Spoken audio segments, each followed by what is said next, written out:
Hindi alam ng karamihan na ganito pala ang matinding pinagdadaanan ng sikat na celebrity actress na ito. Alamin ang buong detalye kaya tumutok lang dito sa Get in Touch.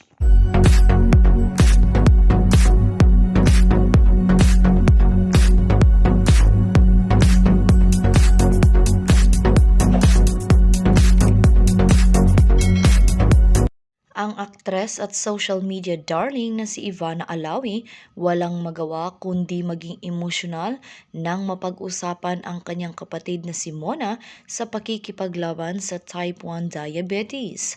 Taong 2011 nang unang ma-diagnose ang kapatid, parehong taon kung kailan siya nagsimula sa kanyang karera. Sa interview sa kanya ng sikat na manager at YouTube vlogger na si Oji Diaz, para sa kanyang YouTube vlog noong October 13, ayon sa dalaga, willing siyang i-give up ang lahat alang-alang sa kalusugan at well-being ng kanyang pamilya. Uubusin ko lahat.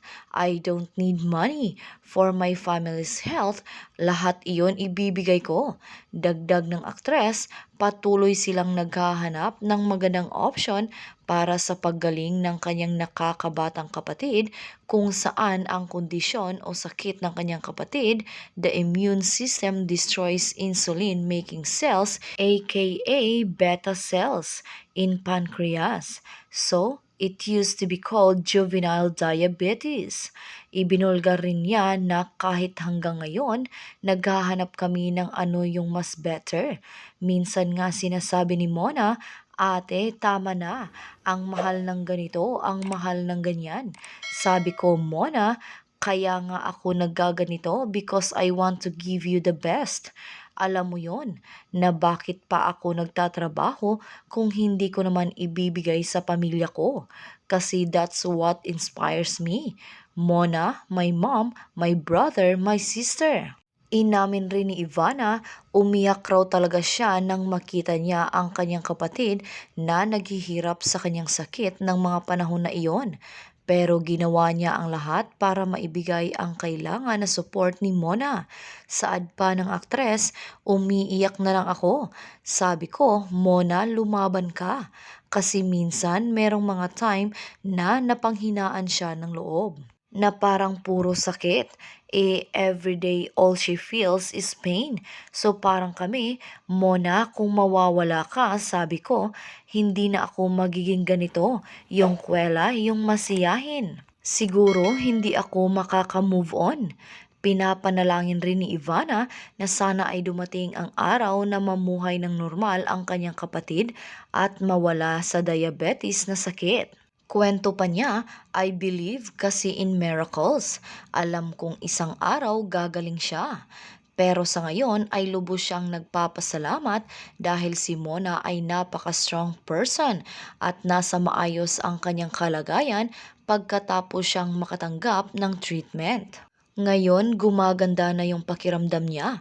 Masaya siya kasi nagpapaano kami yung blood test. Nakita na almost normal na naman, so nakakatuwa.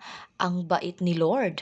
Nito lang May 31, 2021 sa YouTube vlog ni Ivana, isinapubliko niya ang kalagayan ng kapatid na noon ay dinala nila sa ospital ng paulit-ulit dahil sa kanyang sakit na diabetes. Ito rin ang dahilan kung bakit hindi napapanood si Mona sa kanyang YouTube videos pansamantala. Ilang beses siya na ospital nung pandemic. Tapos alam mo yon, hindi kami makadalaw. Pero isang beses dumalaw ako. Wala akong pakialam, wala akong trabaho. Tapos nag-PPE ako. Tapos nagpunta ako doon sa room nila kasi ilang beses na siyang na-ospital dati. So ngayon, umu-okay na. Naisapubliko rin ni Mona kung paano niya nilabanan ang kanyang sakit noong mga nakaraang buwan.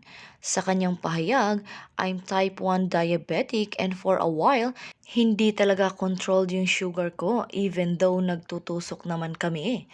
Recently, hindi ako okay. Alam mo yung nagkakasakit ako, nag-start din ako dito sa pump. And then, nung umukay na yung sugar ko for the first time in 10 years, dagdag pa ng child star kasi dati lagi akong high, 300 or 400. And ngayon, nasa normal na ako, which is 90 to 140 ganon.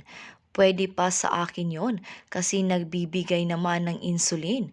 120 normal kapag normal ka, pero 140 kapag diabetic naman. Hanggang sa may pagsubok na naman na kanyang kinaharap at na-diagnose sa diabetic neuropathy. Ito ay isang uri ng nerve damage na nararanasan ng mga taong may diabetes. Sabi ni Mona, after noon, nagkaroon ng problems yung nerves ko kasi nagulat yung katawan ko.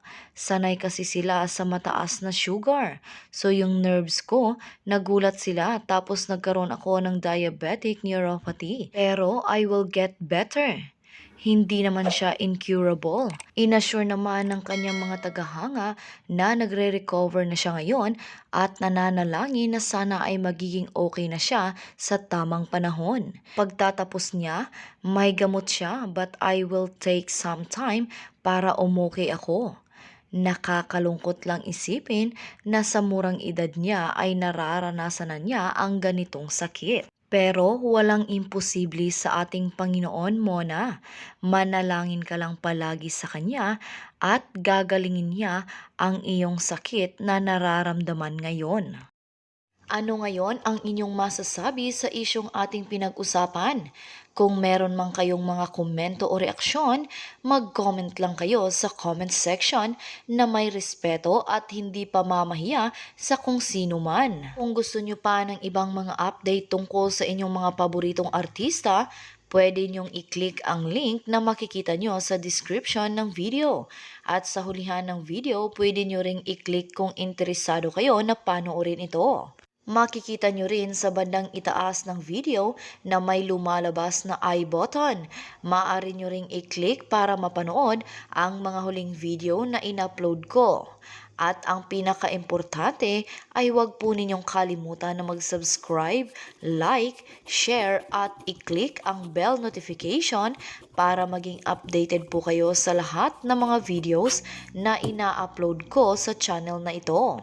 Maraming salamat din po sa palaging panunood, pagsubaybay at walang sawang pagtangkilik sa aking channel.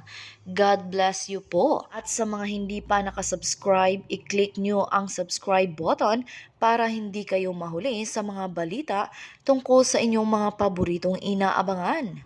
Hanggang sa susunod kong upload.